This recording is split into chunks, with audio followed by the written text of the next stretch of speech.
Senggel Santane channel joto ko sagun johar. Enggi Arjun Marandi Senggel Hazarebag Jharkhand.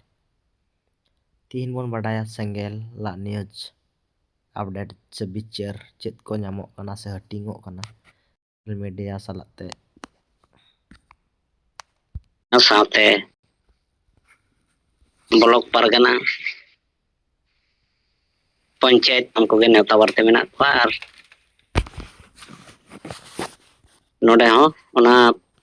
आशा भाषा जितकर मा मनाव लगी सपड़ाव हुई कना अदो निये खटो माछाते नवा रिपोर्ट बढ़ाय चुकते नोडे गलिया कथा लिंग मुझे के मा सनम को दौड़ाते जोहार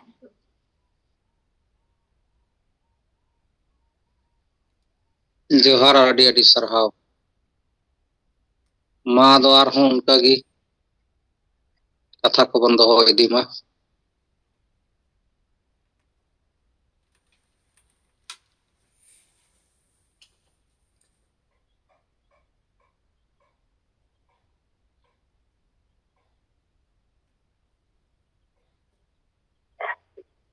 गोंके आर्मेदा माइकी खुलारोर के आएंगे रामकृष्ण कुडो काशीपुर ब्लॉक संगल परगना अदालत काशीपुर ब्लॉक जहां सालरी अतुरे हुयुक कना पार्सी जितकर मा नोआ रेदो नेता पेड़ा लेकाते आले ले दोहो कदिया पश्चिम बांगला युवा मोर्चा राज्य प्रेसिडेंट सुनील हांसदा गोंके और माराम पेड़ा लेकाते दो सेटेरे तेहना पुरुलिया जोनाल परगना मनोरंजन हांसदा गोंके गोंके नोआ किन लई हिड़ी टोले आना लई के मा सनम को जोहार आंजम ना गोंके अंजमिना आडी आडी सरहाव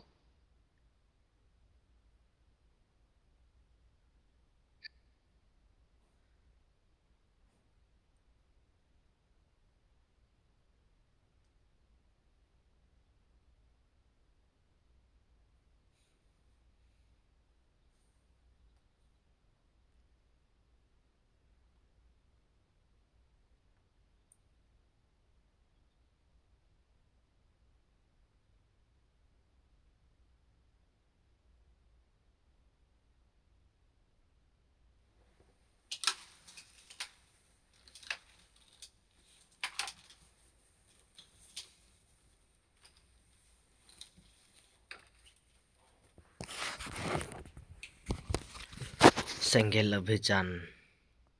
ओका को राज्य रे भाषा भाषा जितकर महा मनाव गुनो सालाते अबुआ दिसम रे Senggel समाज पासनाव सालाते संविधान जुड़ू नामक कान से संविधान लेकाते जिताव कान से सांथाल पारगना टेनेंसी एक्ट जहां दो वीर शहीद सिद्धू कान्हो मुर्मू तिकिना आयुर सुतुक ते आर नवा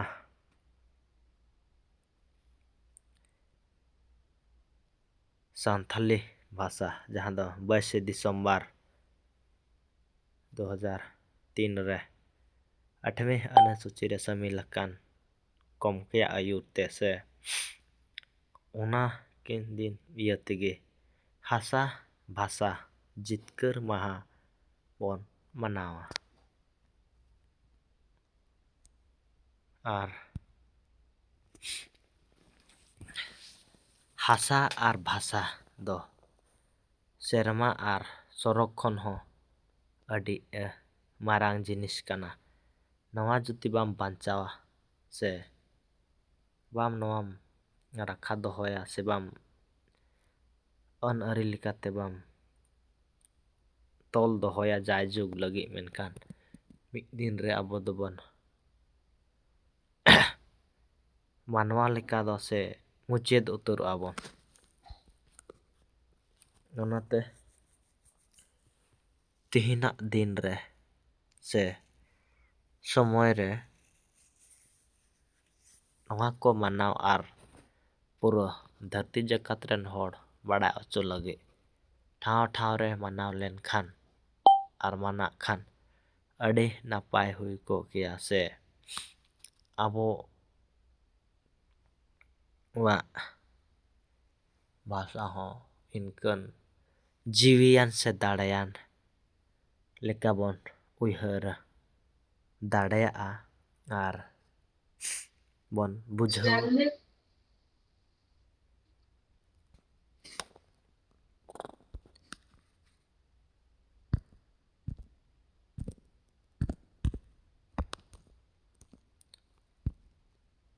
ये मुद्दों और सांस्कृतिक विरासत जंगीपारा ब्लॉक एरिया रिया दो अनारबाटी फुटबॉल रही रे और 4 कार्यक्षेत्र वह मुख्य रूप से कोलबादातपुर पूर्वी ब्लॉक भारत के एरिया रे आदिवासी दो बहुल क्षेत्रों मूड़ी गडिया झारखंड, उड़ीसा, पश्चिम एरिया रे बंगाल में सक्रिय हैं, जहां वे रैलियां, बैठकें और जागरूकता अभियान आयोजित करते हैं।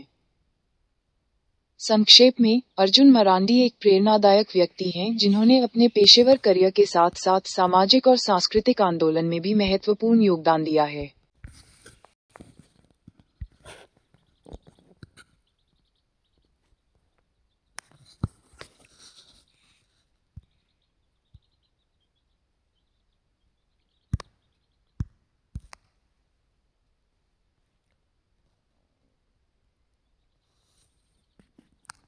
लगी ते कुरुमुटु ताहे कना ओना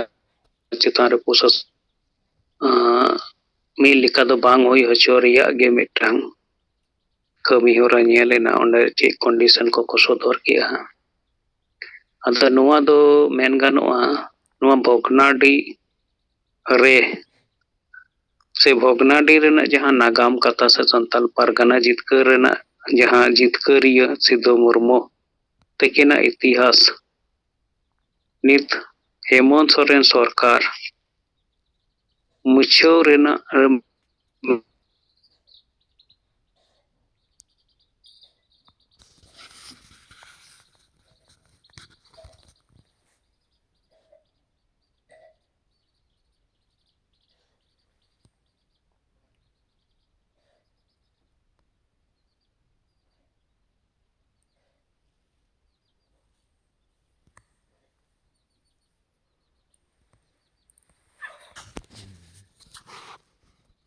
सारेना मोह तो बुझो बनु कारण ते नो हासा भाषा जितकर महा बांग को मनाव दारिया कना ओका ओका को मनाव कान गया मेनखान नो जे हासा और भाषा दो सरक खन हो मार नो नोआ अबो समाज रेन होड़ को ताला रे चाहे ओलो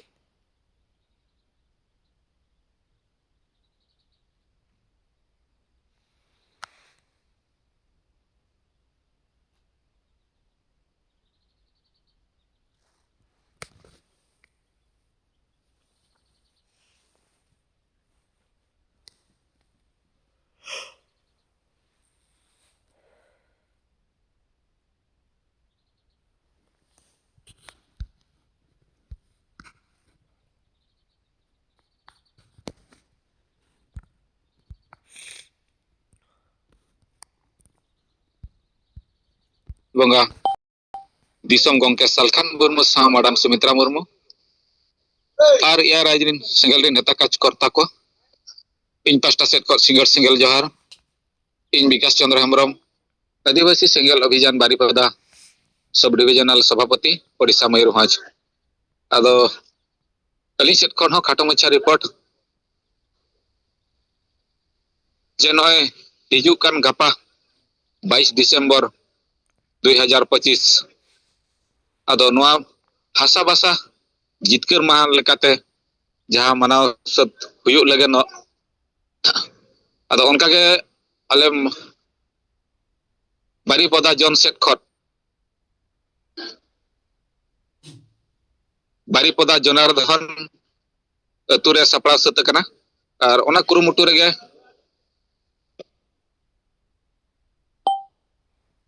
अड़ी दुनखुन अड़ी बेस भाव रे हुयुग लगन एरिया हो नवा गया ओना इदी कते अलिन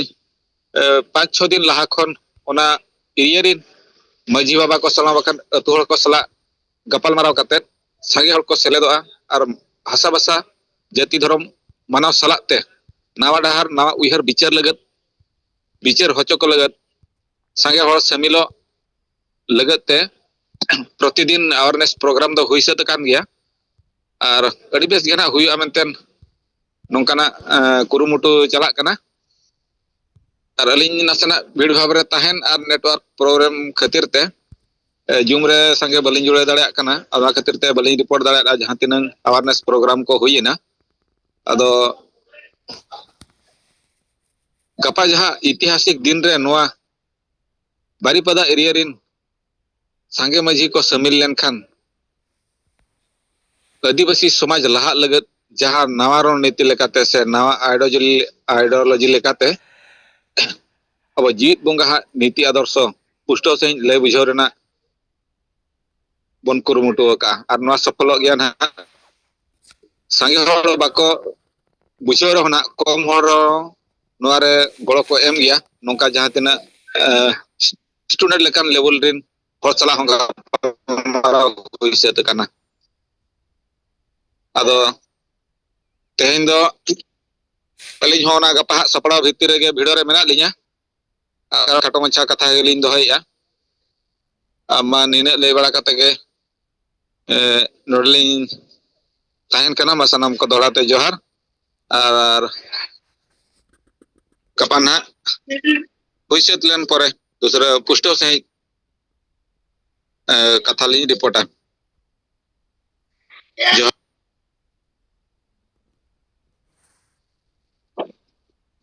जोहार सिंगर जोमरे सरलकान अबरन परसी जितक्रिय जीवन बुआ सालखान मुर्मू और सुमित्रा मुर्मू नसाते मोड़े राजरेन सिंगल कार्यकर्ता को जोहार इन सुलाल मुर्मू हगली जोनाल सेंगल पारगाना बीरभूम जिला किला बाजार बीरभूम रिपोर्ट लिखा दो अले बीरभूम जिला रे दो नानुर ब्लॉक मोहनपुर आतुरे बोलपुर सनिकेतन ब्लॉक राम लखन डांगा आतुरे और इलाम बाजार ब्लॉक कोयड़ा पुरुल टोला आतुरे और सिवड़ी 1 नंबर तापायपुर आतुरे रामपुर हाट 1 नंबर टीलडांगा आतुरे और नोटे नलहटी ब्लॉक रे ना जहां 22 दिसंबर 2025 साल हसा भाषा जितकर महा ना कमी हरा सपड़ाव हुई कना और दोसार रिपोर्ट तो हुई कना आले बीरभूम जिला रे जहां महल को गावता एवं नवागे आदिवासी एवं अखड़ा उनको परसी महा को मनावे कना तबे उनको चित्र दो साधुराम चाँद मुर्मू और पंडित रघुनाथ मुर्मू को सामांग का कने तो निये को भी रिपोर्ट अरे लमेर ब्लॉक रे दो उनको गावता और आदिवासी एवं गात अखड़ा को सपड़ाव कदा बनवला अतोरे निये को रिपोर्ट मेन कते जतो भी जोहार दरंडे कथाई मुकेत कदा अनका जोहार उनके अंजाम लेना